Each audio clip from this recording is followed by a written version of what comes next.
கர்த்தருக்கு பிரியமானவர்களே, கர்த்தர் எப்படி வழிநடத்தி கொண்டிருக்கிறார் என்று நாம் தொடர்ந்து பார்க்கிறோம். கர்த்தர் எப்படி வழிநடத்துகிறார் என்று நாம் தொடர்ந்து இந்த போதனையிலே அற்புதமாக கேட்டுக்கொண்டிருக்கிறவர்கள் உங்களுக்கு மிக மிக நன்றி. கர்த்தர் எப்படி வழிநடத்துகிறார் என்று.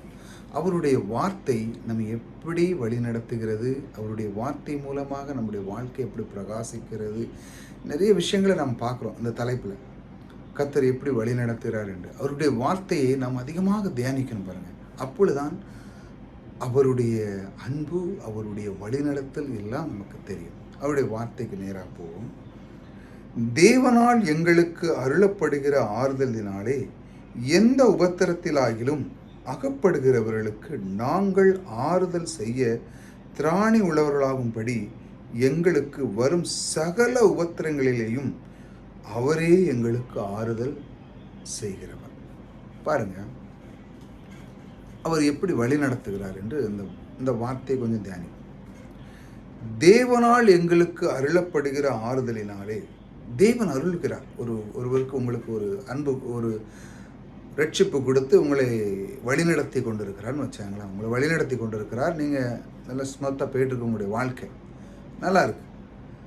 எந்த உபத்திரனாலும் அகப்படுகிறவர்கள், உங்களுடைய வாழ்க்கை நீங்கள் அகப்படுறீங்க. ஏதாவது ஒரு துன்பம் வருது, ஒரு பிரச்சனை வருது. இந்த உலகமேத்தில் இருந்தால் எல்லாம் இந்த துன்பங்கள் பிரச்சனை எல்லாம் வரதான் செய்யும். நீங்கள் சும்மா இருந்தாலும் ஏதாவது எவனாட்டு சொல்ல தான் செய்வான். நீங்கள் அந்த மாதிரி இந்த பூமியில் இருக்கீங்க. ஏன்னா இந்த மாதிரி தான் இந்த உலகம் அப்படி தான் போயிட்டுருக்கு. ஏதாவது நீங்கள் சும்மா போனாலும் உங்களை ஏதாவது பண்ணுவான், அப்படி செய்வான், இப்படி செய்வான், முறைச்சி பார்ப்பான், அப்படி செய்வான். உங்களுக்கு கோபம் ஊட்டுற அளவுக்கு உங்களுக்கு துன்பப்படுத்துகிறவங்க தான் இங்கே இந்த உலகத்தில் நிறைய இருக்கலாம். ஆனால் தேவன் எங்களுக்கு அருளப்படுகிற அந்த தேவன் கொடுத்த அந்த அன்பிலே உங்களுக்கு எந்த உபத்திரம் அகப்படுகிற உங்களுக்கு இருந்தாலும் நாங்கள் ஆறுதல் செய்ய, நீங்கள் உபத்திரம் உங்களுக்கு வந்திருக்கு, ஆனால் அதிலிருந்து நீங்கள் ஆறுதல் அடையணும். எப்படி அடைய?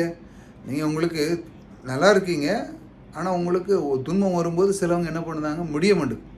கர்த்தர் அதை எப்படி வழி நடத்துகிறாப்பாங்க, சோர்ந்து போயிருந்தீங்க. ஆனாலும் பாருங்கள், எவ்வளவோ ஜோம் பண்ணுறாங்க, எவ்வளோ ஊழியக்காரங்க எப்படியோ இருக்கிறாங்க, ஆனாலும் தேவனை விட்டு விலகி போகிற அளவுக்கு சிலவங்க போயிடுவாங்க. அந்த அளவுக்கு போகிற அளவுக்கு ஆயிடுறாங்க பாருங்கள். உபத்திரங்கள் அகப்படுகிறவர்கள், அந்த மாதிரி அகப்படுகிறவர்களுக்கு நாங்கள் ஆறுதல் செய்ய திராணி உள்ளவர்களாகும்படி எங்களுக்கு வரும் சகல உபத்திரங்களிலும் எத்தனை துன்பங்கள் எத்தனை வந்தாலும், எத்தனை சூழ்நிலைகள், நாங்கள் நன்றாக இருந்து எத்தனை சூழ்நிலைகள் அப்படி வந்தாலும் சோர்ந்து போகாமல் அதிலிருந்து மேற்கொள்வதற்கு எப்படி யார் இருக்கிறா பாருங்க, அவரே எங்களுக்கு ஆறுதல் செய்கிறவர். யார்? நம் கர்த்தர். இந்த வார்த்தை உங்களை உள்ளத்தில் வரணும். அதைத்தான் தேவன் விரும்புகிறேன். நான் எப்படி வழி நடத்த முடியும்? நீ இந்த வார்த்தை சொல்லணும். நான் எத்தனை துன்மா இருந்தாலும் சரிதான், எத்தனை பிரச்சனை என்னை என் மேற்கொண்டாலும், எத்தனை துன்மார்க்கம் என் மேலே வந்தாலும் சரிதான், அதை எப்படி சொன்னாலும், அதை சொன்னாலும், இதை சொன்னாலும், எதையோ ஒன்று சொல்லி என்னை துன்பப்படுத்தினான். நான் கர்த்தருக்குள்ளே தான் இருக்கிறேன், ஆனாலும் அவன் என்னை துன்பப்படுத்துகிறான், அதை செய்தான், இதை செய்தான்.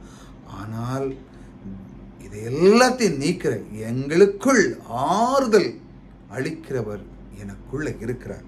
அவரே எங்களுக்கு ஆறுதல் செய்கிறவர். ஹல்லேலூயா. தேவன் எப்பொழுது அதை அற்புதமாக வழிநடத்துவார்? நீங்கள் இந்த வார்த்தை சொல்லணும். எந்த வார்த்தை? அவரே எங்களுக்கு ஆறுதல் செய்கிறவர். துன்பம் வரும், பிரச்சனை வரும், எத்தனை இருந்தாலும் சரி தான். பாருங்கள், பக்கத்து வீட்டுக்காரங்க நம்ம சும்மா இருந்தாலும் எதை பண்ணுவான். நீங்கள் குடும்பத்துக்குள்ளே இருக்குது, நீங்கள் எங்கேயுமே போகண்டாம், வெளியே போகண்டாம். குடும்பத்துக்குள்ளே சொந்த பந்தங்களே பிரச்சனை பண்ணுறவங்க நிறையா இருக்கிறான். ஆனாலும் அந்த நேரத்தில் உங்களுடைய நாவில் இந்த வார்த்தை வர வேண்டும். எந்த வார்த்தை? எத்தனை பிரச்சனை என் குடும்பத்தில் எதை செஞ்சாலும் சரிதான், பக்கத்து வீட்டுக்காரன் செஞ்சாலும், ஆஃபீஸில் பண்ணாலும் சரிதான், எங்கே போனாலும் சரிதான், இதையெல்லாம் அவரே எங்களுக்கு ஆறுதல் செய்கிறவர். இந்த ஆறுதலான வார்த்தை கொடுத்து உங்களுடைய துன்பங்களெல்லாம் நீக்கி, உங்களுக்கு வருகிற எல்லாத்தையும் நீக்கி, உங்களுக்கு ஒரு அற்புத வார்த்தை தேவன் தந்து உங்களுடைய வாழ்க்கையை புஷ் பண்ணுவார். இப்படித்தான் அவர் உங்களை வழி நடத்துகிறார். ஆறுதலை உங்களுக்கு தருகிறவர். ஆறுதல் வார்த்தை உங்கள் உள்ளத்தில் நிறைஞ்ச உடனே உங்களுக்கு ஆறுதல் வரும். எத்தனை பேர் துன்பம்னு அவன் ஏதோ பண்ணுறான்ப்பா, அறியாமல் பண்ணுறான், அதை செய்கிறான், இதை செய்ய விடு, கர்த்தர் எனக்குள்ளே இருக்கிறார், நான் ஏன் கலங்க வேண்டும், நான் ஏன் பயப்படணும்னு சொல்லி உங்களுடைய உள்ளம் ஆறுதலாக இருக்கும். உங்கள் உள்ளத்தை வேறு யாருக்கும் கொடுத்துடாதுங்க. உங்களுடைய உள்ளத்தை தேவனுக்கு மட்டும் இடம் கொடுங்க. நீங்கள் வேறு யாருக்காவது அப்படி கோவப்பட்டு அவன் மேலே அப்படியே வச்சு இந்த உள்ளத்தை அவங்கள உள்ள கசப்பை போட்டிங்கச்சாங்களா, நீங்கள் உங்களுடைய சரீரம் தான் கெட்டுப்போம். நீங்கள் தேவனோடு இருக்கிற உறவு துண்டிக்கும். நீங்கள் கெட்ட கெட்ட எண்ணங்களை எண்ணுவீங்க, துன்பத்தில் விழுந்துருவீங்க. அதனால் அவன் ஏதோ விட்டுட்டு போகிறான், அதனால் ஏதோ சொல்லுதான், நீங்கள் விட்டுடுங்க. விட்டுட்டு தேவன் எனக்குள்ளே இருக்கிறார், அவர் ஆறுதலை தருகிறவர், அவருடைய வார்த்தை என்னை உயிர்ப்பிக்கிறது, நான் ஏன் அப்படின்னு சொல்லி தூர போயிருங்க. அவன் 2 நாள் 1 வாரம் கழித்து பாருங்கள், அவன் இருக்கவே மாட்டான், எங்கே போகிறானே தெரியாது.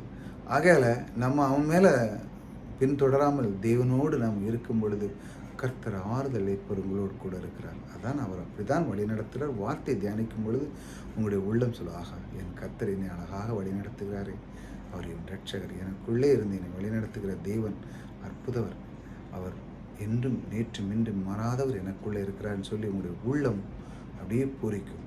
அதான் அப்படி தான் நீங்கள் வளரணும், அப்படி தான் இருக்க வேண்டும். இது தேவனுடைய விருப்பமும் சித்தமாக இருக்கும். கர்த்தர் உங்களோடு கூட இருக்கிறார். கர்த்தர் உங்களை ஆசீர்வதிக்கிறார்.